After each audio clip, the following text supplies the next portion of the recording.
What's going on, everyone? Well, oh, I'm not even frame. Yeah. What's going on, everyone? Welcome back to the channel. I am your host, Peter Parkour of the Distorted Theorists, and I'm doing something a little different today. This is something that is more of a project than anything else. This is a lesson in learning how to edit. However, we're going to do this in the same vein of the Distorted Theorists. Before I get into anything else, as always, if you stick around to watch this video for this teeny tiny little test that I'm going to be doing, thank you. If you're new, thank you. Thanks for stopping by in any way, shape, or form. Like we always say, we appreciate anyone stopping by. If you're new to the channel, hit that subscribe button because then you might get notified of any of the new stuff that I could be working on as well. And if you're a returning subscriber, thanks for stopping by to watch. Make sure to hit that share, like, comment, do whatever you were, because I've got a couple of more suggestions or requests to pass on to you guys as well. Now, as you can see from the title, somewhere above me, this is actually going to be a review of a movie. The title is right there. This is going to be the first, and what I hope is going to be a series of me going above and beyond what I'm currently doing. For those of you who are not familiar with the behind the scenes, Justin does all of the editing. I'm just the pretty face. He's the brains. But going forward, I'm looking to do a little bit of editing myself. I'm looking to do some reviews of stuff that I've seen, something that interests me, something that I can do in the comfort of my own time and space. So, what was the movie? The movie is The Last Voyage of the Demeter. Now, that is actually not the only title that it came out with. The other title that it came out with, which is a bit spoilery, but it's been out for a year at this point, was Dracula, Voyage of the Demeter, or something along those lines. It actually put a pretty big spoiler into the title of it. So, The Last Voyage of the Demeter was a movie that came out last year in 2023, and it was actually the second picture that came out from Universal Pictures or Universal Studios that involved Dracula, the other one being Renfield, which who's to say, maybe I'm going to do that at one point. But it was released by DreamWorks and Reliance Entertainment, and I stumbled on this. There was trailers that were coming out from it last year. It interested me. It was something a little bit different because it was something that was related to a literary work. It takes place in 1897, and the actual time frame of the film takes place right in the middle of Bram Stoker's Dracula. Now, I did a little bit, not a ton of research, a little bit of research into the film, or into the story, sorry. And what it was, I read Bram Stoker's Dracula years ago. I think I was 9. It terrified me. I think I was also fighting some kind of infection or sickness at the time.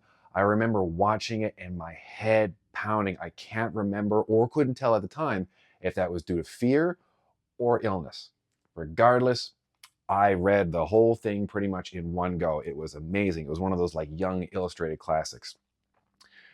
Great, great novel. Do I remember any of it? Not really. I reread it again in high school. Do I still remember any of it? No. I remember the first part of the novel deals with Jonathan Harker visiting Dracula because he wants to get by a home in London or whatever, finds out he's a vampire, freaks out. Then the second part of the novel takes place in London when we meet Van Helsing and other vampire hunters or monster hunters, and they go after Dracula himself.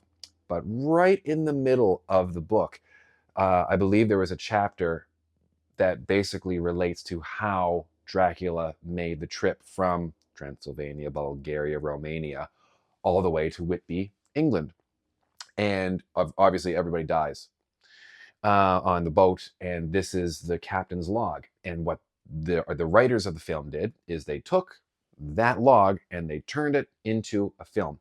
So I know that was a kind of a long-winded intro to what the film was, but this is what kind of brought me into it. I was like, that's kind of interesting what they've done. It's an interesting take.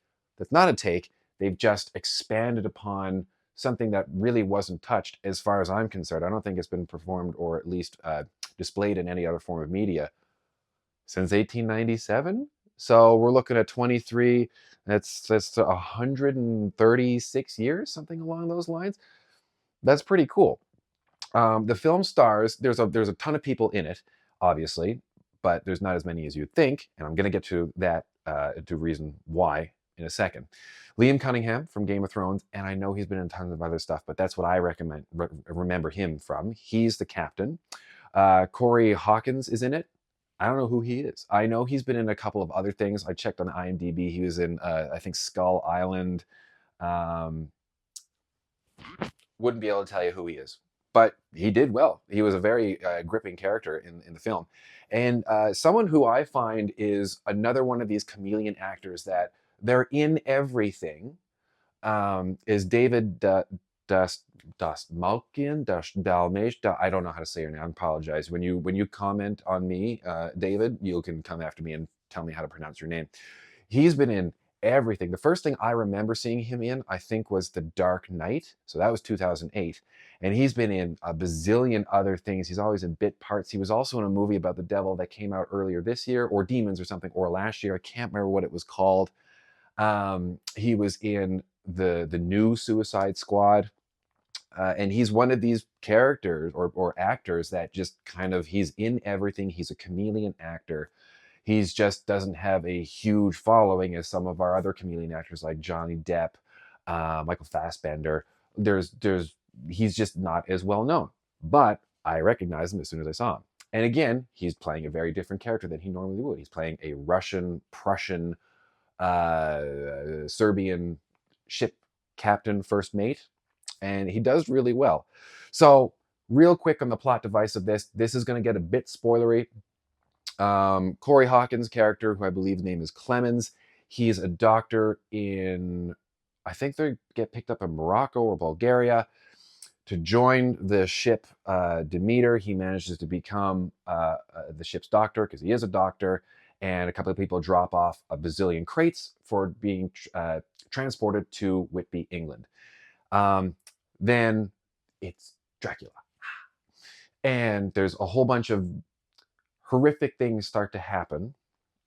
People are getting killed. There's weird things that are happening on the boat during this long journey. I think it's 3 or 4 week journey that this is supposed to take. And it ends up in the culmination, the big climax of pretty much everything awful happening and the ship crashing on the shores of Whitby. And well, I'll get to the end, the very end, in a second.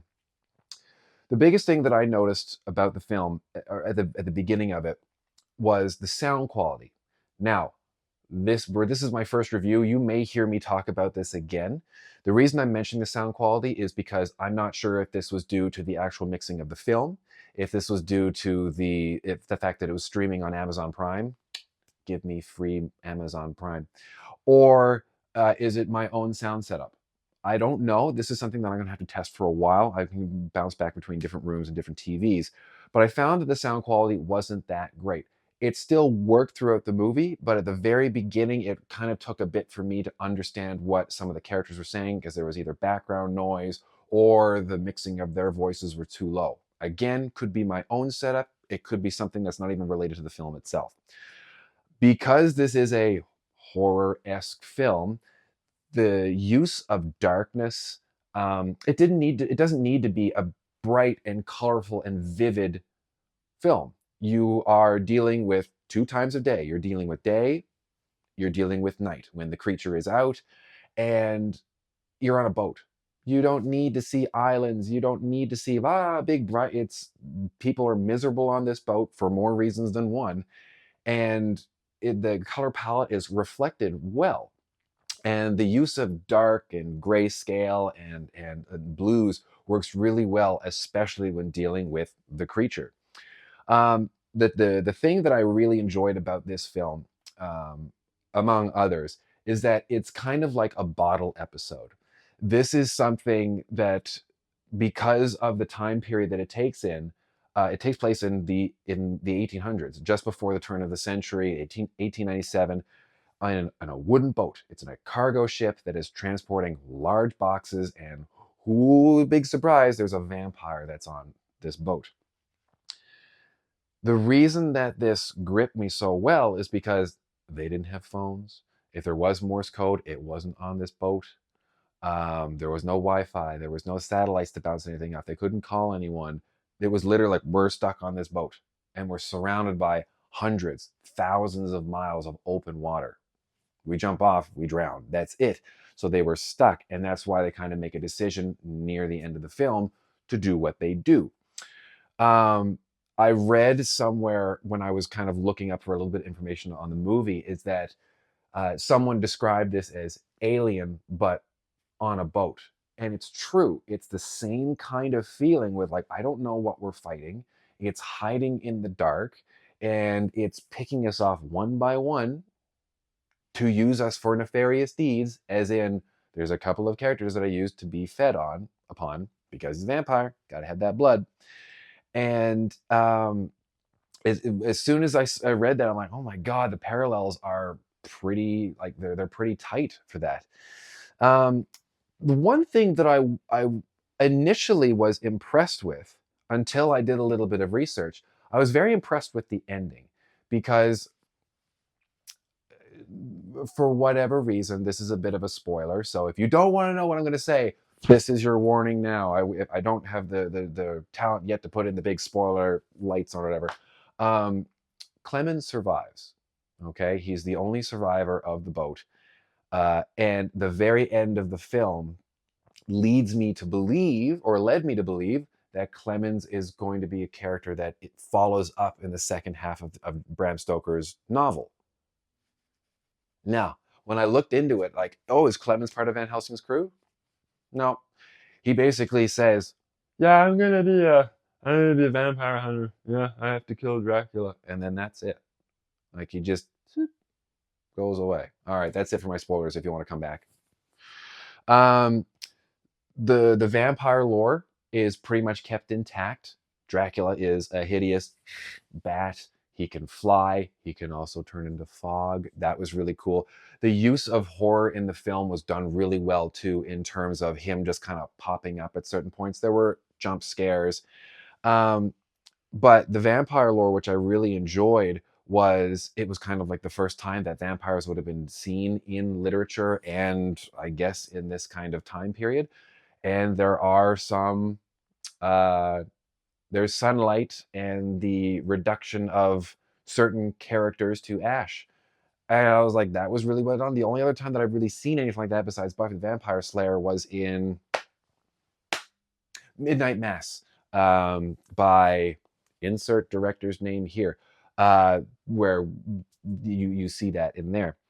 But it was pretty true to Stoker's vision. I know there were a couple of different, like, some characters died different ways and whatnot. I believe that in the novel they find the captain stuck to the wheel of the boat.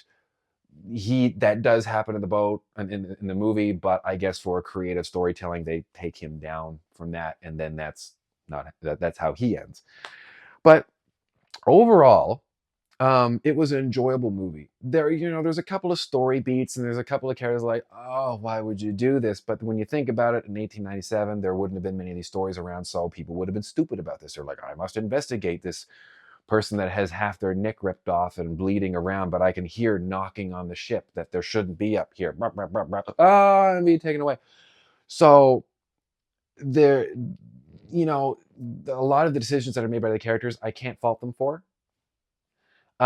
So with my issues that I've had with the sound quality and a couple of other story beats that weren't so hot, coupled with the stuff that I did enjoy, including like the being staying true to the lore and whatnot, um, I enjoyed the movie.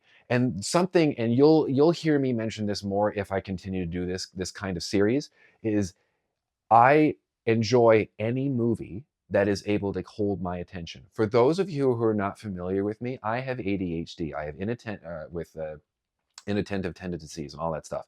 So generally, if myself or my wife are watching a movie or something like that, if it's not holding my attention totally, I'm generally on my phone.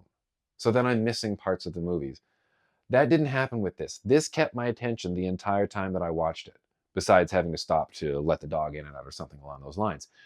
So because of that, that was something that really gripped me on this. If a movie first doesn't grab me within like the first 10, 15 minutes, it doesn't really interest me, and then I'm just kind of wasting my time on my phone while it plays in the background.